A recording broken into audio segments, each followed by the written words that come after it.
All right, do you have a snowblower that's been sitting for 2, 3, 4, even more years and you're not sure how to get it started? Well, stay tuned. I'm going to show you how to get it going right now. All right, for any small engine to run, you need 3 things: fuel, air, and spark. So you want to check the fuel tank to see what you got in there. And in the case of this one, it's actually empty, which is a good thing. If you do have old fuel in this tank, you're going to want to drain it out. Some tanks will have a shutoff valve where you can disconnect it and drain the fuel from under here. This one does not have it. So to drain the fuel, you have to get to the carburetor. To get to the carburetor on one of these engines, you have to remove this cover, which is covering partially the exhaust as well. And you got a bolt or screw right there, and you got one right down here. There's actually 2 right here as well. 1, 2. All right, now you have the cover off, and here's the carburetor. It may look a little crazy and like a lot's going on, but don't worry, I'm going to walk you through this. It's a lot easier than you think. So to remove the carburetor, you have a bolt right here with a Phillips head, and then you have a 10mm nut, and it's going to be the same on the opposite side. So go ahead and get a Phillips head screwdriver and get an open-ended wrench. Now, a couple other things you have to remove. You have your idler arm, which is right here. What I would recommend is to take a picture of the hole that it's in now, or mark it with a black marker, as I have done right there, so you know exactly where it goes. Next, you have your fuel lines.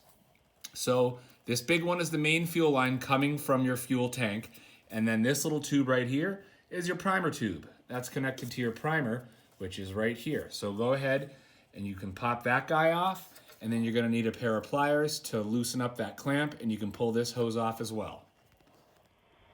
All right, now that you have the carb off, it's time to disassemble, clean it out, and reassemble. So to get the bowl off, which is this bowl-looking thing right here, you have a nut, which is 11mm, which I have already loosened up. So you go ahead and unscrew that guy, and your bowl should come right off, and you can already tell this thing is in bad shape. So this is a brass float, which are notorious for leaks and tarnish, and you can already tell this thing is basically shot. If you have that much tarnish in here, it's going to keep... Oh, yeah. Oh, this is bad. This is bad. Even look in the bowl. It looks like somebody tried to put epoxy in the bottom to patch up a hole. Yeah.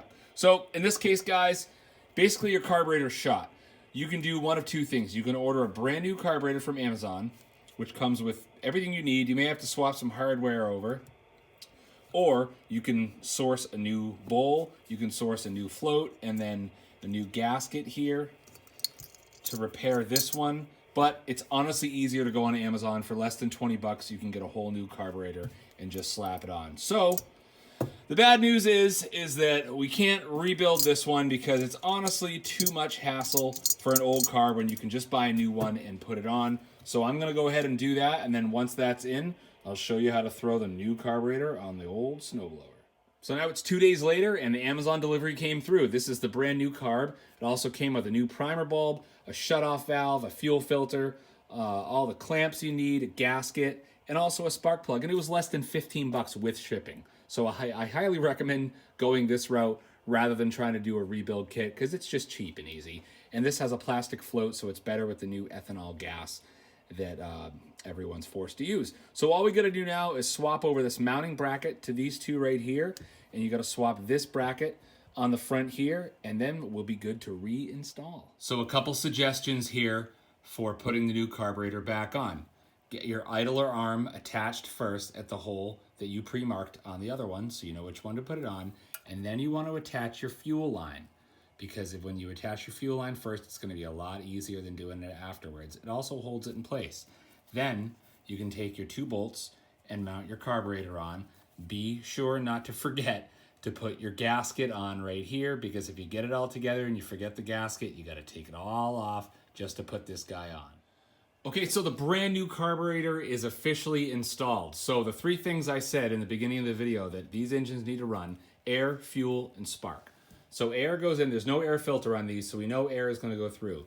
We have a fresh tank of fuel I just filled up in there, so we know we have fuel going to the brand new carburetor. I installed a brand new spark plug that came with this kit, and I'm going to give you guys a little tip my old man taught me a long time ago, is do a squirt of WD-40 on the combustion chamber before you put the new plug in. Because this has been sitting for a number of years, it's just going to make sure everything on the top end is lubricated. It's not going to hurt anything. It's a safe measure. And we also did a thorough oil change. So this thing is basically ready to start. And you don't want to put the cover back on just yet, because the only adjustment you may need to do on this new carburetor, because this is the only thing you can adjust, is your idle right here. This pushes your idle control right here. So if you got to pull it back or push it forward, you can do that. So without further ado, let's see if this thing will start. Okay, we're turning the key to on. We got our power plug in. The machine is in neutral. Gonna give it a couple primes. Choke is on, throttle is up. Only thing left to do is start it.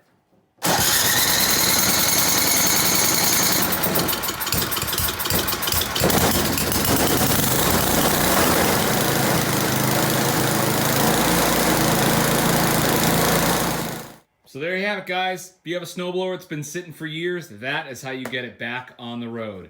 You want to give it fresh gas, fresh oil change, new spark plug. Better off getting just a brand new carburetor on Amazon or eBay that fits your specific engine, and you should be good to go. So I hope this was helpful for you guys. If it was, smash that like button. Leave some comments below. Make sure you subscribe. Share the video, please. I'm almost at 1,000 subscribers. I can start making money doing this. Please help me along, but most of all, thank you guys so much for watching, and take care.